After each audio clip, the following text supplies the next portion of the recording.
Hello friends, कैसे हो आप सब। आई होप आप लोग बहुत ही अच्छे होंगे।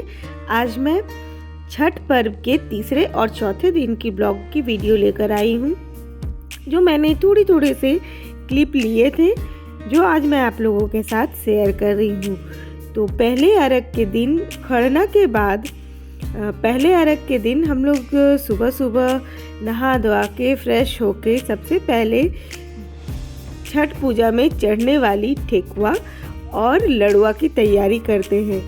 तो यहाँ पर हम लोग सबसे पहले ठेकुआ बनाते हैं और यहाँ ठेकुआ की मान्यता बहुत ज़्यादा है। यहाँ छठ में ठेकुआ ज़रूर बनता है, सभी के घर में ठेकुआ ज़रूर बनता है जो छठ करते हैं।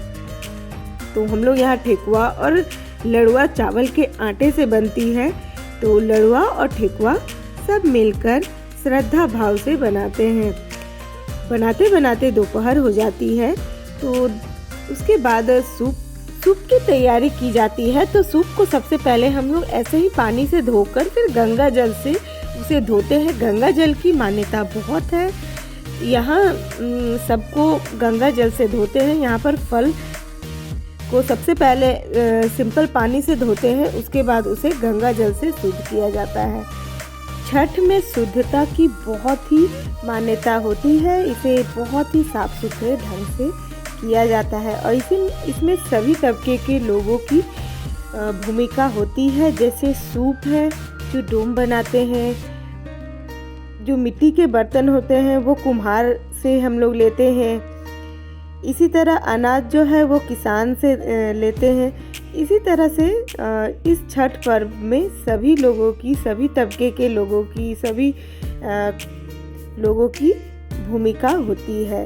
तो जितना बन पड़ता है, सभी लोग जितने उनकी हैसियत है उस हिसाब से सभी लोग इस व्रत को बहुत ही सच्चे मन से पूरी करते हैं। तो यहाँ पर साइड में हमने छोटा सा घाट भी यहाँ पर बनाया है मेरी जेठानी ने, तो उसे भी सजाया जा रहा है, पानी भरा जा रहा है उसमें, और इधर सूप भी सज रहे हैं। तो सूप में सबसे पहले जो ठेकुआ बनाया जाता है वो रखा जाता है। जितने भी फल फूल आप इसमें ले सकते हैं, जितनी आपकी हैसियत है उतना आप इसमें फल चढ़ा सकते हैं। तो जितना हमने लिया था उसमें सभी को धोकर साफ कर लिया है शुद्धता से, और इसे एक एक सूप में चढ़ाया जाता है। जितने भी सूप होते हैं उन सभी में चढ़ाया जाता है। तो यहाँ पर हमारे 2 सूप तैयार हैं और एक थाली तैयार है। इस तरह से ये तैयार होकर हमने साइड इसे रख लिया है और ये अब हो जाता है पहला दिन शाम का टाइम।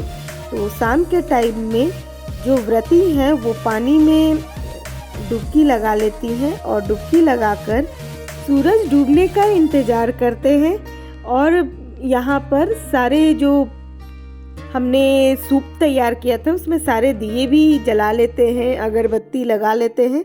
और जब तक सूरज डूबता नहीं है तब तक अर्घ नहीं पड़ता है, डूबते हुए सूरज को अर्घ दिया जाता है। तो यहाँ पर सूरज डूब रहा है, तो हमने यहाँ पर सबसे पहले जो व्रती हैं वो पानी में भीगे कपड़ों में ही खड़ी रहती हैं। तो सबसे पहले हाथों पर घी, सिंदूर और अक्षत और फूल दिया जाता है, और फिर उसके बाद उस पर नाक पर से सिंदूर किया जाता है और फिर हाथों पर सूप दिया जाता है।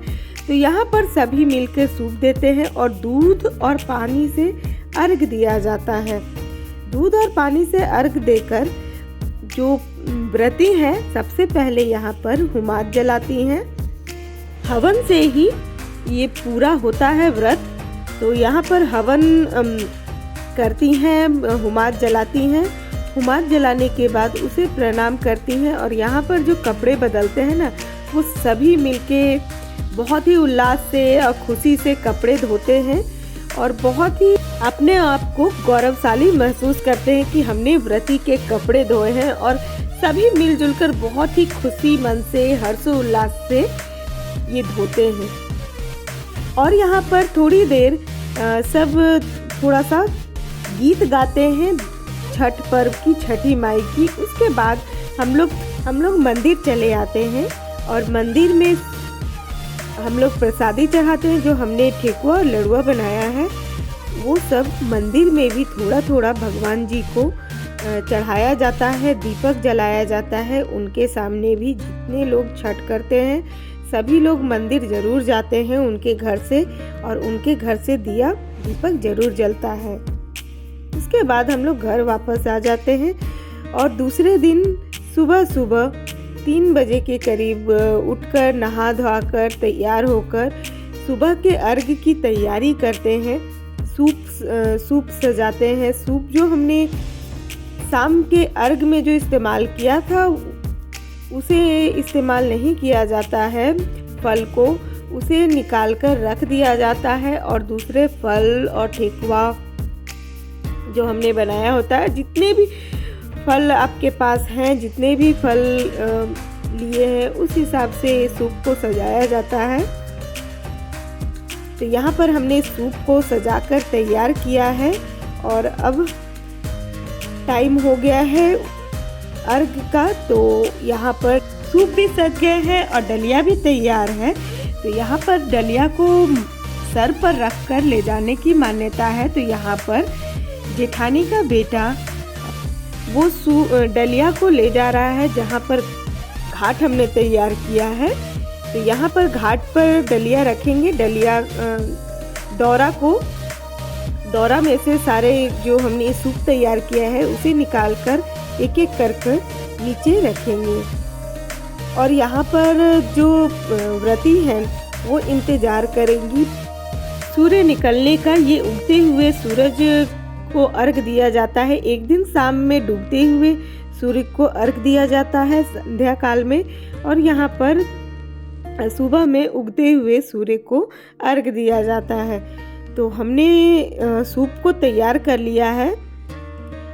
तो यहाँ पर जब तक सूर्य नहीं निकलता है तब तक जो व्रती हैं वो पानी में ही खड़ी रहती हैं, और जब तक सूर्य नहीं निकलती हैं तब तक सब लोग छठ का गीत गाते हैं, देवी जी का छठ का गीत गाते हैं। तो हम लोग सब मिलकर बैठकर जो व्रती को छोड़कर यहाँ पर गीत गाया जा रहा है छठ माँ का। जितना मन छठ के गीत से प्रसन्न होता है और शांति मिलती है उतना किसी गीत से नहीं मिलती है। तो यहाँ पर सभी मिलकर छठ का गीत गाते हैं और बच्चे तो मस्ती में लगे हुए हैं। यहाँ पर सूर्य निकलने का टाइम हो जाता है। तो यहाँ पर जो व्रती हैं वो पानी में डुबकी लगाती हैं और वैसे ही भीगे कपड़ों में ही यहाँ पर अर्घ दिया जाता है। यहाँ जब अर्घ का टाइम हो गया है तो हम लोग सब जैसे शाम में अर्घ देने के पहले हाथों पर सिंदूर, आंचल में झोली में हाथों पर सिंदूर और घी और फूल दिया जाता है और नाक पर से सिंदूर किया जाता है। वही सब करते हैं। सभी लोग मिलकर इसे करते हैं और सभी लोग इस काम को करते हैं तो बहुत ही अच्छा लगता है। अपने आप को बहुत ही गौरवान्वित महसूस करती हैं सभी लेडीज़ जितनी लोग यहाँ पर सूप देती हैं और करती हैं। सूप देने के बाद यहाँ पर दूध और जल से इसे अर्घ दिया जाता है और सभी लोग अर्घ देते हैं। इसमें जितने लोग अगर घाट पर भी आते हैं तो जितने लोग अर्घ देते हैं सभी लोग दूध और पानी से अर्घ देते हैं। छठ व्रत में सभी लोग अपना अपना भूमिका निभाते हैं, सब मिलजुल कर करते हैं। घर की लेडीज़, बेटी बहू सब मिलकर सूप तैयार करती हैं और अर्घ देती हैं। तो यहाँ पर एक सूप पड़ने के बाद दूसरे सूप की तैयारी होती है। तो दूसरा सूप के लिए भी जिस तरह से पहले सूप में सिंदूर और घी लगाया जाता है, अक्षत और फूल रखा जाता है हाथों पर और नाक पर से सिंदूर किया जाता है, उसी तरह से दूसरे सूप की भी तैयारी हो रही है। दूसरे सूप भी इसी तरह से दिया जाएगा। सूप कभी कभार हो जाता है बहुत भारी, तो अगर नहीं उठा पाते हैं तो कोई ना कोई मदद करते हैं। तो सूप हो गया है बहुत भारी, तो जेठानी के बेटे ने मदद किया है सूप को पकड़ने में। और सूप जब अर्घ पड़ जाता है तो सूप को रख लिया जाता है उनके हाथों से। और जो व्रती है वो भी पानी से बाहर निकल आती हैं। निकलने के बाद यहाँ पर हवन की प्रक्रिया होती है, धूप दिया जाता है हवन में। और इसमें सबसे पहले व्रती देती है, उसके बाद जितने भी घर के बच्चे हैं, बच्चे से लेकर बूढ़े हैं, सभी लोग यहाँ पर हुमात देते हैं और पैर छूकर छोटे लोग आशीर्वाद लेते हैं। तो यहाँ पर जितने फैमिली मेंबर्स हैं वो सभी यहाँ पर हवन कर रहे हैं। हवन करके पैर छूकर प्रणाम कर रहे हैं, उनका आशीर्वाद ले रहे हैं। तो यहाँ पर मैं पैर छूकर प्रणाम करके आशीर्वाद लेकर साइड हट जाती हूँ। यहाँ पर सभी लोग, जितने लोग हैं, सभी लोग हवन में सम्मिलित होते हैं। और जो हमने दिए जलाए थे ना, उसे दिए को भी पानी में प्रवाहित किया जाता है, जो सूप पर दिए हैं, और जितने बचे हुए दिए हैं वो हवन में डाल दिया जाता है। तो यहाँ पर हवन ख़त्म होने के बाद जो व्रती हैं वो गोदी में फल लेकर, आंचल में फल लेकर सबसे पहले व्रत तोड़ती हैं। उसके बाद सभी बच्चे से लेकर बड़े तक अपने आंचल में जो फल रखे हुए हैं वो सभी को देती हैं। सभी प्रसाद खाते हैं। और यहाँ पर जितने भी लेडीज़ हैं उनको व्रती सिंदूर लगाती हैं और हम सब मिलकर पैर छूकर प्रणाम करके आशीर्वाद उनसे लेते हैं। तो यहाँ पर घर की जितने भी बेटी बहू है, सभी को जो व्रती हैं वो सिंदूर लगाएंगी। तो यहाँ पर नाक पर से मुझे उन्होंने सिंदूर लगाया है और पैर छूकर प्रणाम करके आंचल में ही हम लोग प्रसाद लेते हैं और उसे ग्रहण करते हैं। यहाँ पर मेरे हस्बैंड भी टीका लगा रहे हैं और प्रसाद ले रहे हैं। बच्चे तो यहाँ पर बहुत खुश होते हैं प्रसाद लेकर, टीका लगाकर। तो यहाँ पर नतनी है, वो भी टीका लगा रही है और प्रसाद ले रही है। और यहाँ पर जेठानी की बेटी को सिंदूर कर रही हैं। उसके बाद कपड़े बदलकर सभी लोग मिलकर इस कपड़े को धोते हैं। और यहाँ पर सुबह के अर्घ के समय मान्यता है कि कपड़े जब धोते हैं तो सभी लोग अपने चेहरे पोंछते हैं। और जितने भी फूल सूप पर थे उन सभी को पानी में प्रवाहित किया जाता है और ये व्रत हो जाता है पूरा।